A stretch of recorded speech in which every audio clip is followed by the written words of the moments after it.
સમાસાવલી road પર આવેલ Siddharth annex 4 માં ટ્રિગ્નો પિઝા રેસ્ટોરન્ટમાં આગની ઘટના બનવા પામી હતી, જે મામલે ચીફ ફાયર અધિકારીનું નિવેદન સામે આવ્યું છે। ચીફ ફાયર અધિકારીનું નિવેદન પિઝાના ઓવનમાં સ્પાર્ક થયો હોવાનું અનુમાન લગાવવામાં આવી રહ્યું છે। સવારે 8 વાગે આગ લાગી હોવાનું અનુમાન છે। હોટલના માલિક સ્પાર્ક ટુડે ન્યૂઝનો લોગો જોઈને ભાગ્યા હતા। અગાઉ પણ ફાયર નોટિસ પાઠવવામાં આવી હતી।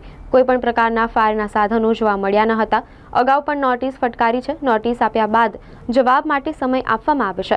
ફાયરની સાથે નાગરિકોની પણ જવાબદારી વિભાગ નક્કી કરી રહ્યું છે। જે ઘટના બની, જો એ દિવસના સમયે બની હોત તો પરિસ્થિતિ વિકટ થઈ હોત। હાલ રેસ્ટોરન્ટનું લાઇટનું કનેક્શન કાપી નાખવામાં આવ્યું છે। ફાયર વિભાગ ફરી એક વખત નોટિસ ફટકારશે। બિલ્ડિંગની હોસ્પિટલ સિવાયની તમામ મિલકતો આજે બંધ રાખવા આદેશ કરાયો છે। પોલીસ દ્વારા બેદરકારીનો ગુનો દાખલ કરવામાં આવશે। રેસ્ટોરન્ટમાં વેન્ટિલેશનનો અભાવના કારણે આગની ઘટના બની હતી। રેસ્ટોરન્ટના માલિકનું નિવેદન, જેમાં અમારી રેસ્ટોરન્ટમાં શરૂઆતમાં આગ ધીમી હતી, પણ ફાયર વિભાગ સમય પ્રમાણે થોડી મોડી આવી, જેના કારણે મુશ્કેલી વધી છે। ફાયરના તમામ સાધનો ચાલુ અવસ્થામાં હોવાનો માલિકનો દાવો છે। જ્યાં સુધી તમામ બાબતોની ચકાસણી નહીં થાય ત્યાં સુધી તમામ બંધ રાખવાના આદેશ પન્ના મુમાયા ડીસીપી ઝોન 4 કર્યા છે।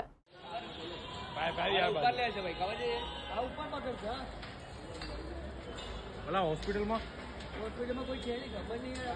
ભરતભાઈને કીધું નહીં, કોઈ નથી લઈ જવાનું હોય। Bharatbhai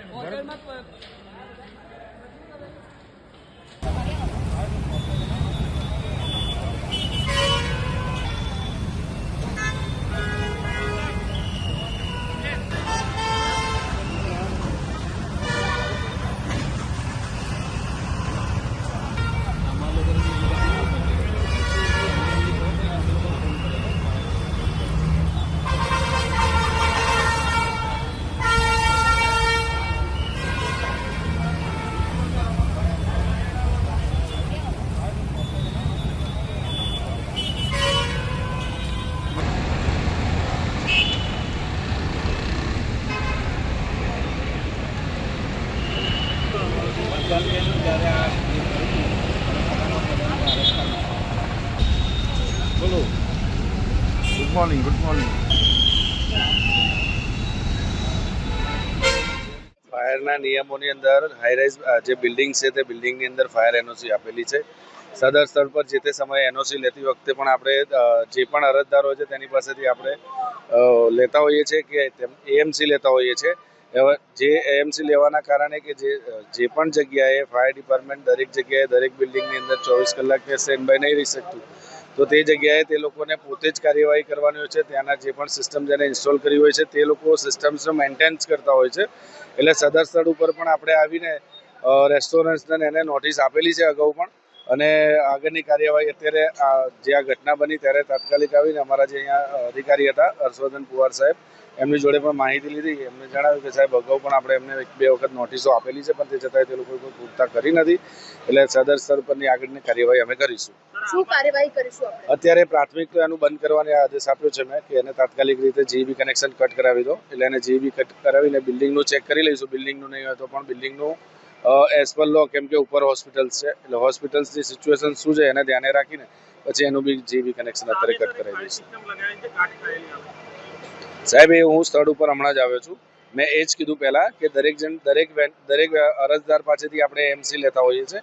AMC that's means annual contract છે કે એ લોકોએ પોતે પ્રિપેર્સ રહેવું પડે, કેમ કે વડોદરા શહેરની અંદર ઘણી બધી બિલ્ડિંગો આવેલી છે, તો દરેક જગ્યાએ ફાયર બ્રિગેડના જવાનો કે ફાયરમેન્સ પહોંચી નહીં વળે સ્તર તપાસ કરવા જવા માટે। તે છતાં બી આપણે જે હમણાં ઝુંબેશ ઉપાડ્યું હતું અને ઝુંબેશના આરોપે એમસી સાહેબના આદેશ પ્રમાણે આપણે કાર્યવાહી કરેલી છે દરેક જગ્યાએ, પણ થોડુંક નાગરિકોને પણ જાગૃત થવાની જરૂર છે કે આપણે નોટિસ આવ્યા પછી પણ આપણા જ અવેરનેસ માટે, એમની જે સેફટી માટે આપણે કાર્ય કરતા હોઈએ છીએ, તો એમને પણ ફાયરની એનઓસી લેવાની, એનઓસી લઈને પણ સિસ્ટમ કાર્યરત કરવાની પણ એમની રિસ્પોન્સિબિલિટી છે। અચ્છા, રિસ્પોન્સિબિલિટીની વાત કરો છો, જ્યારે આપણે નોટિસ આપતા હોય છે, નોટિસ આપ્યા પછી આપણા નિયમોનું પાલન થાય છે કે કેમ એ તપાસ કરવાની જવાબદારી તો ફાયર વિભાગની જ આવે છે। મેમ, ફાયર વિભાગની આવે છે। જે નોટિસ આપેલી હોય છે સ્થળ ઉપર તે અવારનવાર અમે એમને જાણ કરતા હોઈએ છીએ કે ભાઈ તમે નોટિસની પૂર્તતા કરો, નોટિસની પૂર્તતા કરો।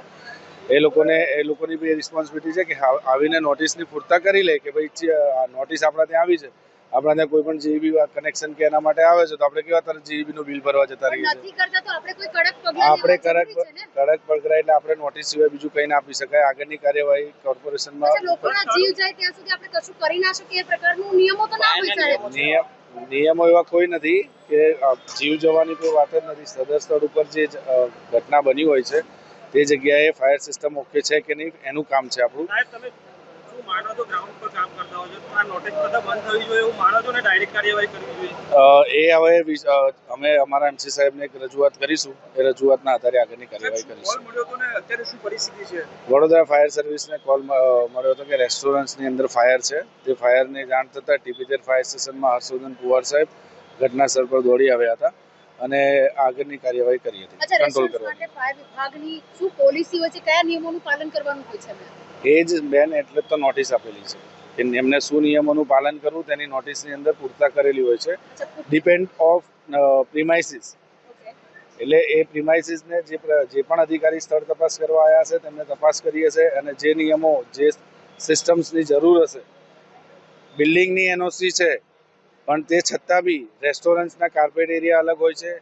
રેસ્ટોરન્ટ જે જગ્યાએ રેસ્ટોરન્ટ ઓપન કર્યું હોય કે હોટલ ઓપન કર્યું હોય તો તે જગ્યાએ બી આપણે તપાસ કરીએ છીએ. તપાસ કરતા જો એની પાસે એનઓસી ના મળે તો આપણા તરફથી નોટિસ આપવામાં આવે છે. અચ્છા, આપણે આજે નોટિસ આપી પૂછતાછ કરવાની હોય છે કે અમને નોટિસ મળી છે, તમામ જે રિવર્ટ આપવાના હોય છે, જો એ ના આપે તો ફાયર વિભાગ એ જે તે અરજદારો એમના પર કાર્યવાહી શું કરતી હોય છે? મુદત આપવામાં આવે છે. ઘણી જગ્યાએ એવું બની શકે છે કે અમુક કન્ડિશન્સમાં એ લોકો સિસ્ટમ એક્ટિવ નહીં કરાવી શકતા. દેટ મીન્સ કે સમય લાગતો હોય છે તો એ સમયની આપણે એમને મુદત પણ આપીએ છીએ. 15 દિવસ 20 દિવસ એવી અવારનવાર મુદત આવતા હોઈએ છીએ અને આગળની કાર્યવાહી શું થયું છે અમે ઇન્ચાર્જ ચીફમાં હમણાં જ આવ્યો છું એટલે મને એની માહિતી નથી. પણ અધિકારીએ કીધું છે મને કે સાહેબ ઓલરેડી આપણે અહીંયા અવારનવાર નોટિસો આપેલી છે તે છતાં આ લોકોએ કોઈ પૂરતા કરી નથી. હવે ઓફિસ જઈને આવજો, વધુ તપાસ કરીને એમને આપને જાણ કરીશ. આ જે આગનો બનાવ છે ફાયર વિભાગ દ્વારા ઉદાહરણ બની રહ્યો? ઉદાહરણ એટલે કે જો દિવસ દરમિયાન કે પીક અવર્સમાં બન્યું જે સમયે લોકો જમવા માટે આવતા હોય છે, મોટું સ્વરૂપ ધારણ કર્યું હોત, બાજુમાં ફર્નિચરનો શોરૂમ છે, ઉપર હોસ્પિટલ પણ છે. એટલે જ્યાં તમે નોટિસ આપી હતી ત્યાં હવે અપડેટ કઈ લેશો તમે? ચાલુ જ છે સર, અપડેટ ચાલુ જ છે. દરેક જગ્યાએ અત્યારે હાલમાં બી આપણા વડોદરા શહેરની અંદર ફાયર અધિકારીઓ તરફથી દરેક જગ્યાએ સ્થળ તપાસ કરીને જે જગ્યા બિલ્ડિંગોમાં સેફટીની સુવિધાની જરૂર છે અને એ લોકો નથી કરતા તે જગ્યાએ બી અત્યારે બી આપણે નોટિસો આપવાની કાર્યવાહી ચાલુ છે. ફરીથી ફાયર વિભાગ રેસ્ટોરન્ટ્સ માટે કોઈ તપાસ મેમ, ફાયર વિભાગ કોઈ પર્સનલ એક નહીં, તમામ માટે ફાયર વિભાગ ડિપાર્ટમેન્ટ સરખું જ છે. કોઈ પણ પ્રિમાઇસીસ હોય, કોઈ પણ જગ્યા હોય, ફાયર વિભાગે જ્યારથી પણ વડોદરા ફાયર સર્વિસને કામગીરીમાં અમારા અગાઉ પણ અધિકારી હતા, ચીફ ફાયર ઓફિસર હતા, તેમનું ઝુંબેશ પણ એક જ હતું અને મારું ઝુંબેશ પણ એક જ છે કે વડોદરા શહેરજનોને નુકસાન ના થાય અને કોઈ જાનહાની એવી ઘટના ના બને તે કામગીરી હોય છે. એટલે જ આપણા ઘટના સ્થળથી જે પણ અત્યારે આવ્યા જે સિચ્યુએશન્સ બની, આની અગાઉ પણ આઈપીસીએલની અંદર આનાથી મોટી સિચ્યુએશન્સ હતી તો પણ એ વડોદરા ફાયર સર્વિસે કંટ્રોલ કરી. એટલે દરેક જગ્યાએ વડોદરા ફાયર સર્વિસની બેસ્ટ એ હોય છે કે સૌથી પહેલાં ત્યાં કોઈ પણ પ્રકારની જાનહાનિ ના થાય ને કોઈ નુકસાન કોઈને પણ કોઈ વ્યક્તિને પણ પર્ટિક્યુલર કોઈ નુકસાન ના થાય તેની પહેલા ધ્યાન રાખવામાં આવતું બિલકુલ. હોય છે. નિકુંજભાઈ, અંતિમ સવાલ કે જે રીતે ફાયર વિભાગની સારી કામગીરીની આપ વાત કરી રહ્યા છો, બેસ્ટ આપવાની વાત કરો છો, ત્યારે નોટિસો આપતા હોઈએ છે કે જે નિયમો છે તેના પાલન માટે ફાયર વિભાગે હવે કોઈ ઉદાહરણ બેસાડવું પડશે એવું આપને લાગે છે? એમ આમાં કોઈ ઉદાહરણ ના હોય. જે સિસ્ટમથી ચાલતું હોય, જે પ્રમાણેની નોટિસ આપવામાં આવતી હોય, જે પ્રમાણેનું કાર્યવાહી કરવાની હોય તે ફાયર ડિપાર્ટમેન્ટ કરે છે. કડક પગલાંની જરૂરિયાત હવે લાગે છે? હવે નહીં, પહેલેથી કડક જ છે મેમ. દરેક જગ્યાએ ફાયર ડિપાર્ટમેન્ટે નોટિસો દરેક જગ્યાએ આપેલી છે અને દરેક જગ્યાએ કામગીરી કરેલી જ છે. આપ એવું માનો છો કે આ જે રેસ્ટોરન્ટના માલિક છે તેની સામે હવે પોલીસે પણ કડક કાર્યવાહી કડક કાર્યવાહી કરવી જોઈએ. એ અમે વિષય છે, ચર્ચાનો વિષય છે. અમારા અહીંયા જે ઓફિસર સાહેબ આવ્યા છે તેમની સાથે પણ ચર્ચા કરીને આપને જણાવીશું.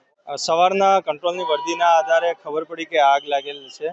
તાત્કાલિક આપણે ફાયર બ્રિગેડને અને અહીંયા ટ્રાફિક ન થાય એના માટે પોલીસ બંદોબસ્ત જાપ્તો રાખવામાં આવ્યો છે અને હાલ કોઈ જાનહાનિ થયેલ નથી. જે પણ હોસ્પિટલમાં હતા, એક પેશન્ટ હતા જેમનું સિરિયસ હતા, એમને તાત્કાલિક બીજી હોસ્પિટલમાં ખસેડવામાં આવેલા છે અને હાલ એફએસએલને જાણ કરવામાં આવી છે.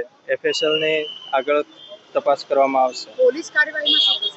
પોલીસ કાર્યવાહીમાં શેના લીધે આગ લાગી છે, આની પાસે ફાયર સેફ્ટીના ઇક્વિપમેન્ટ હતા કે કેમ, એ તમામ વસ્તુ જાણવામાં આવશે.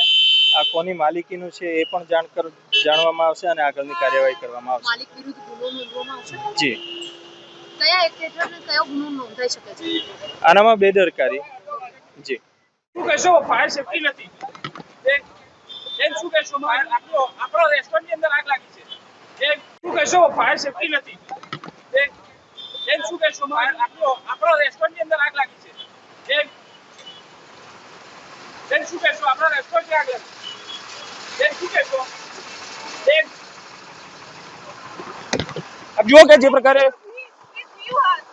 બિલકુલ આપ જે પ્રકારે આપ જોઈ શકો છો જે રેસ્ટોરન્ટની અંદર આગ લાગી હતી આગ લાગવાના કારણે જે ધુમાડા નીકળ્યા હતા મોટી જાનહાનિ થઈ છે રેસ્ટોરન્ટના માલિક પણ અહીંયા પહોંચ્યા છે પરંતુ મીડિયાથી તેઓ દૂર ભાગી રહ્યા છે આ પ્રકારની ઘટના ગંભીર બેદરકારી કહી શકાય જે પ્રકારે રેસ્ટોરન્ટના માલિક અહીંયા પહોંચ્યા છે અને મીડિયાથી તેઓ દૂર જઈ રહ્યા છે આ પ્રકારે જે પિઝાની રેસ્ટોરન્ટની અંદર જે આગ લાગી હતી ને આગ લાગવાના કારણે ફાયર વિભાગે તો અત્યારે હાલ આગ પર કાબુ મેળવી લીધો છે પરંતુ ચોક્કસથી કહી શકાય કે જે પ્રકારે આપ જુઓ કે માલિક અહીંયા પહોંચ્યા છે રેસ્ટોરન્ટના ઓનર પહોંચ્યા છે પરંતુ તેઓ મીડિયાથી દૂર ભાગી રહ્યા છે ત્યારે હવે સૌથી મોટો પ્રશ્ન છે કે ફાયર વિભાગ કયા પ્રકારની કાર્યવાહી કરે છે કેમેરામેન કમલેશની સાથે Surat Solanki spark today news Vadodara.